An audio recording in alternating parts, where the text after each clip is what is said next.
Have you ever looked at your parents' generation and felt a deep sense of unease? It's not that they weren't industrious. It's the quiet realization that a huge number of them had no real strategy for their later years. They operated on faith that the system would hold, that things would just pan out. Now, the anxiety from that gamble is trickling down to their children, and these are no longer fringe ideas. This worry is becoming the default mindset for nearly everyone. Baby boomers and Gen X are now learning the hard way that without a lifetime of saving, there's no easy off-ramp from their careers. Millennials are seeing their paychecks get devoured by skyrocketing living costs, while Gen Z is stepping into one of the most brutal job markets in modern history. They're getting crushed by debt before the idea of retirement even seems tangible. This crisis runs deeper than money. It's the systematic dismantling of a core promise of American life. The old deal was simple: show up, do your job, and you'd earn your rest. That contract is now broken, and most people won't grasp the severity of the situation until their options have vanished. By the time you finish watching this, you'll grasp why the traditional idea of retirement is vanishing for the average person, and why ignoring this trend is the greatest financial risk you can possibly take. For the better part of the 20th century, the path to retirement was a straight line. Your loyalty and hard work for a single company were supposed to guarantee a stable and secure future. That stability was built on a company pension, a social security safety net, and the expectation that your home would be yours free and clear by the time you hung it up for good. To succeed in that world, you didn't need to be a market genius, just reliable. Show up, do the work, and stay on the straight and narrow.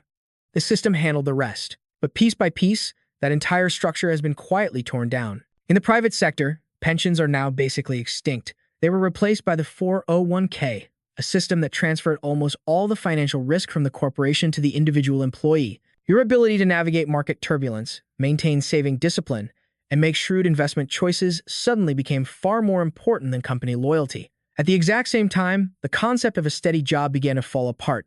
Layoffs became a standard business practice, and career trajectories fractured. Nobody was staying in one place for 30 years anymore. Instead, people were forced to start over every few years, losing momentum, compounding interest, and often their savings with every single reset. Social Security was only ever meant to be one leg of a three-legged stool, but as the other supports were kicked out, more and more people were forced to balance their entire future on it. This has created a generation arriving at retirement's doorstep with no pension, paltry investment accounts, ongoing mortgage payments, and a public safety net never designed to take on that much weight. Retiring didn't get harder because people got lazier. It got harder because the very economic framework that rewarded stability was dismantled, and most of us never even noticed it was gone until we needed it most. For millions of Americans, Social Security has gone from being a helpful supplement to their only lifeline. If you ask people nearing retirement age about their strategy, you'll almost always get some version of the exact same response. We'll figure it out with what we get from Social Security. The fatal flaw in that plan is that the system was never intended to support anyone fully. By design, Social Security was supposed to provide just a portion of your former income, typically around 40% for an average earner. Today, the average monthly payment is somewhere between $1,700 and $1,900. An amount like that might cover the electric bill and some groceries, but it was in no way intended to pay for a mortgage, health insurance, a car, and the ever-increasing costs of life for 20 or 30 years. The situation becomes even more precarious when you see just how many people are relying on it as their primary, or even sole, income source. As company pensions disappeared and savings failed to keep pace with inflation, Social Security became the last resort. And when you push a safety net far beyond its limits, even the smallest tear becomes a major threat. Compounding this fear is the system's own long-term prognosis. Current projections show that if no legislative changes are made, future benefits could be slashed to just 3/4 of what was promised. That doesn't mean the checks will stop coming, but it means retirees could be forced to survive on a fraction of an already insufficient amount. The core of this crisis isn't that Social Security is broken. It's that it's the last thing left standing after the rest of our retirement infrastructure crumbled. It has stranded millions of people on a platform never meant to hold them by itself. And if there's a silent killer dismantling whatever is left of retirement plans, it's inflation. I'm not talking about the sudden, dramatic inflation that makes headlines, but the slow, methodical kind that leeches your buying power away year after year. It doesn't show up as a 5-alarm fire. It just makes every single thing you buy a tiny bit more expensive, until tiny becomes overwhelming. 30 years back, the idea of having $1 million was the definition of financial freedom. That number today doesn't have nearly the same impact. The price of food, shelter, utilities, insurance, gas, and healthcare just keeps relentlessly climbing. A sum that once represented a comfortable cushion for life is now just enough to tread water for a few years. This is the reason you hear so many older people talk about watching their life savings evaporate. It's not because they're being wasteful. It's because their money was parked in accounts built for safety, not for growth. Your money feels protected in bank savings accounts, CDs, and other low-yield funds, but across decades, inflation is silently eating away its true worth. You're left looking at the same number on a statement, but with significantly less power to buy anything in the real world. The irony is brutal. Trying to avoid all risk turns into the biggest risk you can take. But embracing risk isn't easy either. The market is volatile, and retirees can't just wait 10 years for a recovery like a young investor can. This is the financial trap that has ensnared modern workers. If you save too conservatively, inflation devours your money. If you invest too aggressively, one badly timed crash can obliterate your entire future. Inflation does more than just make retirement more expensive. It turns financial planning into a nearly impossible tightrope walk where even flawless execution offers no promise of security. One of the most painful truths of the retirement emergency is that the burden isn't shared equally. Each generation has begun its journey on a vastly different economic playing field, and with each passing generation, the chances of success have steadily declined. For many baby boomers, the blueprint was clearer. Wages actually grew with productivity, a house was affordable on a middle-class salary, pensions were common, and a career for life was a realistic path. While never a guarantee, retirement felt like a predictable outcome if you did the right things. Gen X arrived just as this world was changing. They were sold the same dream, but the foundation was already cracking beneath their feet. Just as they hit their peak earning potential, pensions started to disappear. Job security became a thing of the past. They were hammered by multiple recessions, constant layoffs, and chronic career instability. A huge number of them are now entering their 50s with critically underfunded savings and a level of financial dread their parents never imagined. Millennials walked onto an even more hostile stage. They were confronted with housing costs that had shot into the stratosphere, student debt that became the defining burden of their youth, and a job market where stability was a rare luxury. For this group, retirement stopped being a destination on the map and became a myth, something abstract, far off, and probably not for them. Now, Gen Z is witnessing this entire collapse in high definition. They are entering an economy defined from day one by gig work, the threat of automation, and a cost of living that is already unsustainable. Optimism isn't the legacy being passed down. It's a list of warnings. The central question is no longer how to have a comfortable retirement, but whether retirement itself is even possible. This is what makes America's retirement crisis feel like it's everywhere. The issue isn't just that individuals are facing hardship. It's that every new generation is starting from a more precarious position than the last. Because of this, the belief that most people will never get to retire is starting to feel less like a pessimistic take and more like simply recognizing a pattern. In the last few years, a number has begun to circulate that just stops people in their tracks: $3 million. By some calculations, that's the new price tag for a comfortable retirement at the traditional age of 65. For most people, hearing a number like that feels less like financial planning and more like getting the wind knocked out of them. On the face of it, the calculation is nothing short of terrifying. Over a career spanning roughly 45 years, that figure means you need to set aside the equivalent of tens of thousands of dollars every single year. The vast majority of people don't have anywhere near that kind of disposable income, particularly while they're already juggling rent or a mortgage, healthcare bills, family expenses, and the rising cost of everything. To make the numbers seem less daunting, the discussion then conveniently shifts to investing. The logic presented is that you don't have to save every penny yourself. You can let compound growth do the heavy lifting for you. When you factor in an average annual return, the required monthly savings drops to just a few $100s. On a spreadsheet, that looks doable. But this is precisely where the illusion begins.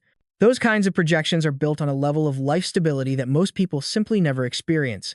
They bank on uninterrupted careers, consistent monthly savings, and decades of a cooperative stock market. They have no room for a long-term layoff, a medical crisis, taking time off to be a caregiver, or any period where simply surviving takes precedence over saving. For millions of working Americans, that set of assumptions doesn't line up with the real world. The $3 million figure may not be intended to crush spirits, but that's what it ultimately does. Rather than inspiring people to act, it often induces a state of paralysis. People see the enormous gap between where they are and where they're told they should be, and they just quietly check out. The true danger of that number isn't just that it's big, it's that it convinces people they're already failures, long before they're even close to retirement. For years, the standard piece of advice has been simple: just invest. The idea was to put your money into the market, do it consistently, and over a long enough timeline, everything would pan out.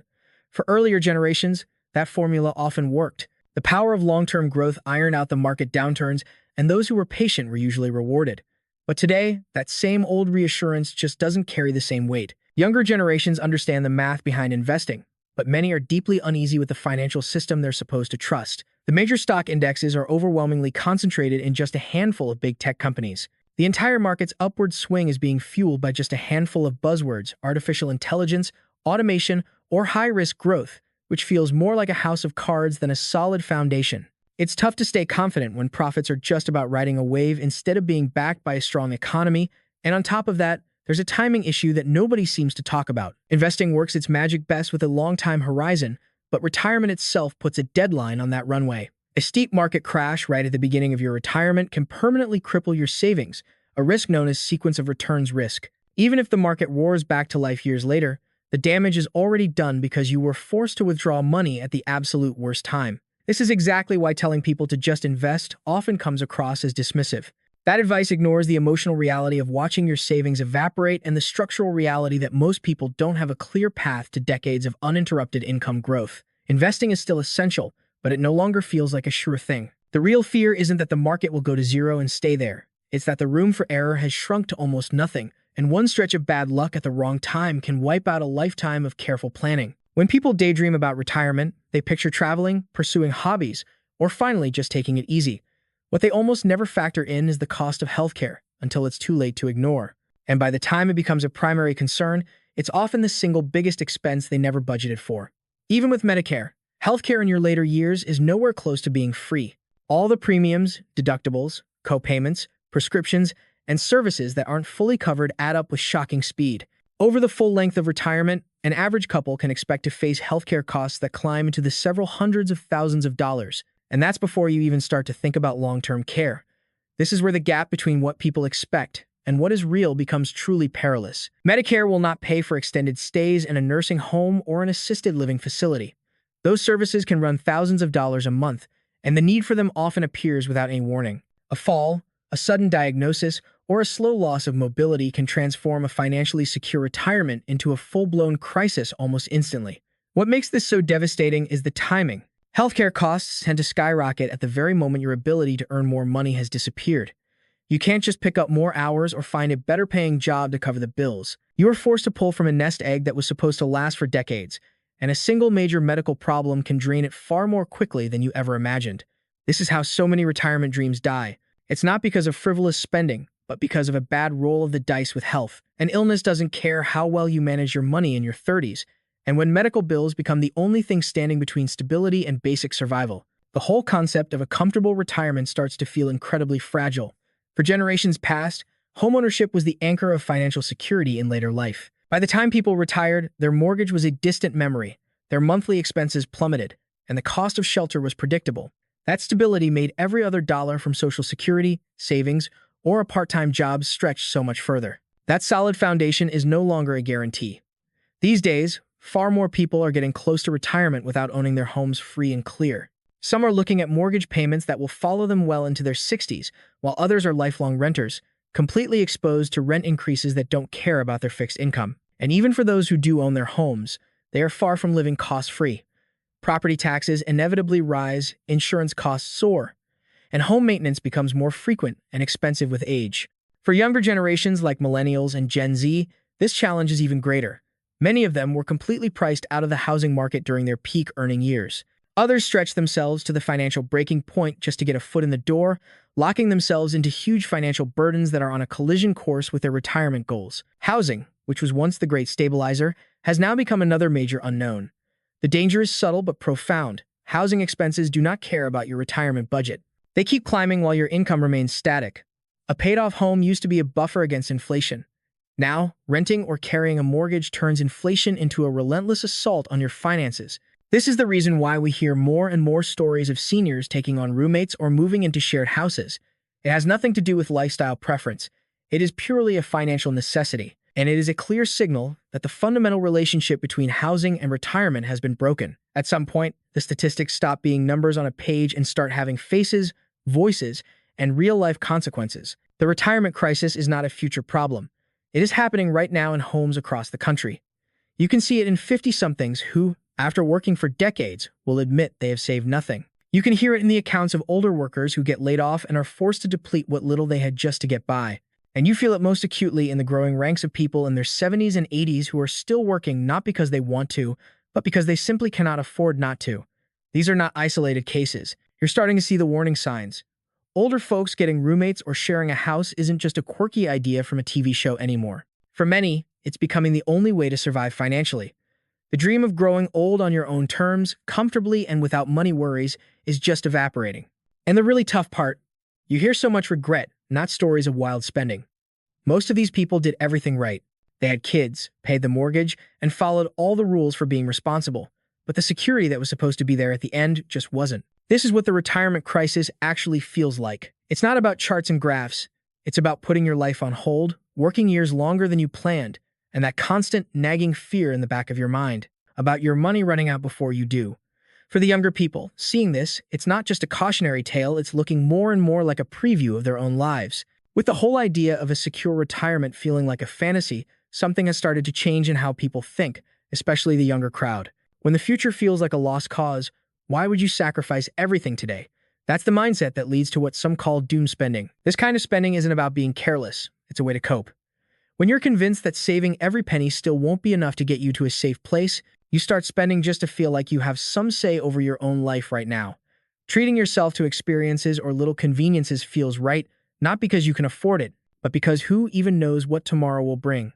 Social media just pours gasoline on this fire. You see endless posts of perfect vacations, luxury items, and easy living, and it all messes with your head, blurring the line between what you want and what you feel you're supposed to have. Your credit card suddenly makes it all seem possible. Those small monthly payments don't seem like a big deal until they add up and trap you for the long haul. This cycle is so hard to break because it feeds on itself.